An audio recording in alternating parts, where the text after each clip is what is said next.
አሁን ደግሞ ከእግዚአብሔር ጋር የልጅ ልጅሽም እዚህ ነው የምታርፈው። ወይ ቁጭ ምን አድርገህ ነበር የሄድከው? ወይ ቁጭ በይ ታወራለህ እንዴ? ምን አድርገህ ነበር የሄድከው? ሴትዮ ጦስ እንዳትሆንብኝ ስነ ስርዓት አድርጊ። አርፈሽ ተቀመጪ። ከአንቺ ጋር ንክኪ የለንም እኛ። ስነ ስርዓት ዳኒ እንዳትመጣ ብሎ ነግሮ የለ እንዴ? ለምን የመጣው? ማን ነው ዳኒ? ዳኒ ማን ነው? በእኔ ትዳር የሚወስነው ዳኒ ማን ነው? ንገሪኝ እስቲ። አንተ ቆይ ምንድነው ክብር የሌለው? ማን ነው የሚወስነው? ይሄ ትዳር እኮ የኔ ነው አይደል? በትዳሪ ደግሞ የምወስነው እኔ ነኝ። ማን ክብር ቢወድልህ እኮ እንደዛ ስንከባከበ አንተ እንደዛ ማድረግ አልነበረብህ። ወንድ ስላልሆንክ ጉልበትህ ሴት ላይ ነው የምታሳየው። እኔና አሻሺ ቡና ፊልኝ ይኸው ካሜራ ስለያዝኩ ቡና ፊልኝ። ቶሎ በይ በእናትሽ ፊት ያትገታሪ በእናትሽ። ወይ ቁጭ በይ ወይ ግቢ መኝታ ቤትሽ። በኋላ በማንኛውም ሰዓት ልጅሽን መጥተሽ መጠየቅ ትችላለች። በፈለግሽው ሰዓት ልጄ የት ነው ያለኸው ብለሽ ደውለሽልኝ ቤት የመተሽ ቡና አፍልታለሽ ታጠጣሻለች። ምንም እንዳታስቢ። ሚስትነትሽን ቀቅለሽ ቢሆን ግልጹን ነው የምናገረው። እኔ ማስመሰል አልችልም። ምክንያቱም አንቺ ለእኔ ቡና ምናምን ትያለሽ። ባልሽ ሌሊቱን ሙሉ ታሞ ሳምንት ሙሉ ታመሜ አትቀመጪም። በስነ ስርዓት ከአንቺ ጋር የተነጋገረ የለም። ተረጋግተሽ ቁጭ በይ። ገባሽ ያገባሻል። እንደሷ ስራ እኔ እንደሷ አይደለሁም። እሷ ላይ አልጨክንም።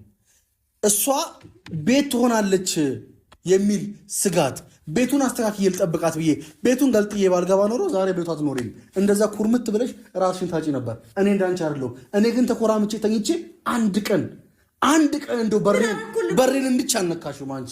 እኔ ጋር ጫፌ ጋር መድረስ አትችልም። መቼ ደርሼ በቃ መቼ አስደረሰሽኝ? ስነ ስርዓት ይኖር አስደረሰሽኝ። በቃ እዛው በለምን። ሰላም ቤተሰብ እንዴት ናችሁ? ሰላም ናችሁ ወይ? እግዚአብሔር ይመስገን እኔ ደህና ነኝ። ያው እንግዲህ ሰሞኑን ጠፍቻለሁ። ያው የጠፋሁበትን ምክንያትም ታውቃላችሁ። አሁን ዛሬ ግን የመጣሁበት ምክንያት አላዛር ደውሎ ነይ ስላለኝ ነው የመጣሁት። ለምን እንደፈለገኝ ስለማላቅ እስቲ እሱን ላናግረው ብዬ ነው። ለማንኛውም ያው የመጣሁበት ምክንያት እሱ ነው። እስቲ እንግዲህ ምን እንደሚፈልግ አላዛርን እንጠይቀዋለን ማለት ነው። አትመጣም እንዴ? እኔ እኮ ትንሽ አውሪ ብዬ ነበረ። እኔማ እመጣለሁ፣ ምን ችግር አለ? እሺ ሰላም፣ እንዴት ናችሁ የእኔ ውድ ቤተሰቦች? የምትወዱኝ የምታከብሩኝ እንዴት ናችሁ? እኔ ደህና ነኝ። ያው ትላንት ቤት አልነበርኩም። እንዳጋጣሚ ማሚ ጋር ነበርኩኝ። ከማሚ ጋር አውርተናል፣ ተጫውተናል ምናምን። ግን ደግሞ ዛሬ አንድ ነገር አለኝ። ማሚን ቤት ይዣት የምገባ ይሆናል ማለት እስቲ አስጎበኛታለሁ። አይሻልሽም? ልጅሽ ያረፈበትን ማወቅ ጥሩ ነው። እና ውድ ቤተሰቦች እናንተ እንዴት ናችሁ? ሰሞኑን በተፈጠረው ነገር ትንሽ የደበራችሁ ሰዎች አላችሁ እና አይደብራችሁ። እንድናደድ የገፋፋችኝ እሷ ናት። በመጀመሪያ የምታደርገው ነገር አታውቅም። ልጅቷ ምንም የምታደርገው ነገር አታውቅም። ጤነኛም አትመስለኝም። እውነት የምናገር በጣም እያናደደችኝ ነው። እኔ ማለት ግልጽ ነው የምናገረው፣ ማረገውም ግልጽ ነው ማለት ምክንያቱም ማስመሰል አልችልም። ወይ ማስመስዬ እንዲህ ምናምን መቅለስለስ ምናምን አልችልም። ምክንያቱም ይሄ ህይወቴ ነው። በህይወቴ አስመስዬ ሌላ ህይወት የለኝም አይደለ? ከዚህ የተደበቀ ህይወት ስለሌለኝ አንድ ያለችኝን ህይወት ደግሞ እንዴት አስመስዬ እኖርባታለሁ? እሷ ነው። ስለዚህ ላይክ እሷ እንደዚህ አይነት የማይሆን ድራማ ቡና አፍልታ ምናምን እንደዛ ስታደርግ አናደደችኝ። ምክንያቱም ማታ እንዳመመኝ እያወቀች አሞኛል ማለት እንደታመምኩ እንኳን እሱ እናንተም ታውቃላችሁ አይደለ እንዴ? ግን አንድ ሚስት ተብላ እንግዲህ ታርቀናል ተብሎ ሽማግሌ ገብቷል ተብሎ አስታርቆን ሚስት ተብላ ቤት እስከገባው ድረስ እሷ እንዴት ነው እኔ ለደቂቃ እንኳን ቼክ ማታረገኝ? ማናት ታዲያ እሷ? ሚስትነቷ ምን ላይ ነው እንዴ? የቱ ጋር ነው? እስቲ አንቺ ባልሽን ቼክ ካላረግሽ ታዲያ ባልሽ ነው እንዴ? አንዳንዴ ፍቅር ወደ ጥላቻ ይቀየራል። የምትወዱትን ሰው ደግሞ ከጠላችሁ በጣም መጥፎ ጠላት ነው የምትወዱት። የምሬን ነው ብላችሁ።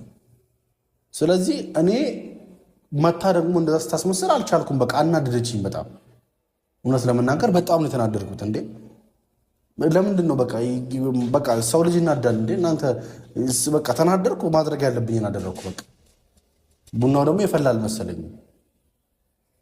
ቡና እንዴት ሳይፈላ ነው እንዴ? አይ አይደለም፣ ቡና ስለሆነ ያቃጥላታል ብዬ አላሰብኩም እኔ። አሁን እንዴትም መቆጣጠር ነበረብህ ካላዛር። ያው መናደዱ እንዳለ ሆኖ እሷ ያጠፋችሁ ጥፋትም እንዳለ ሆኖ እልውስ መጋባታችሁ ወይ ደግሞ አንተ በሳ መናደድ እንዳለ ሆኖ ይሄ የደፋባትን ነገር መረጋጋት ነበረብህ። በቃ አሁን አደረኩ እኮ አሁን ተረጋጋ፣ እንደዚህ ብታረግ የሚባል ነገር የለም።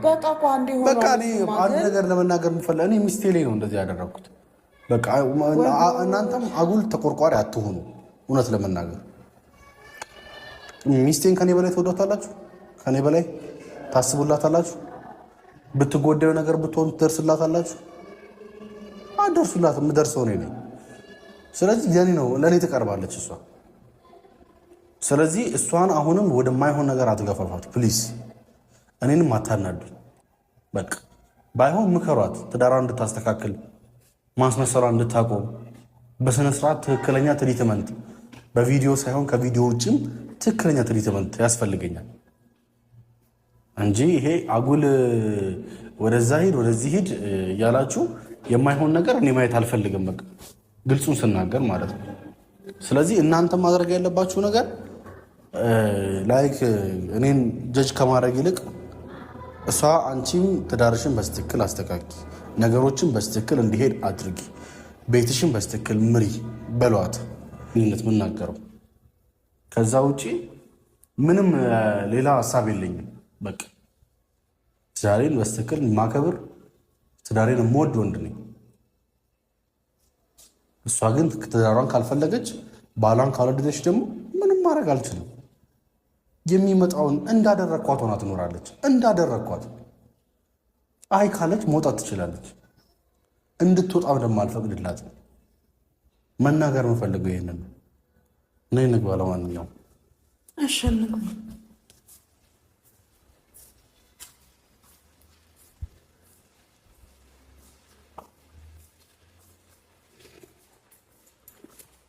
ባለፈው ቁልፉን ስላሰበርኩ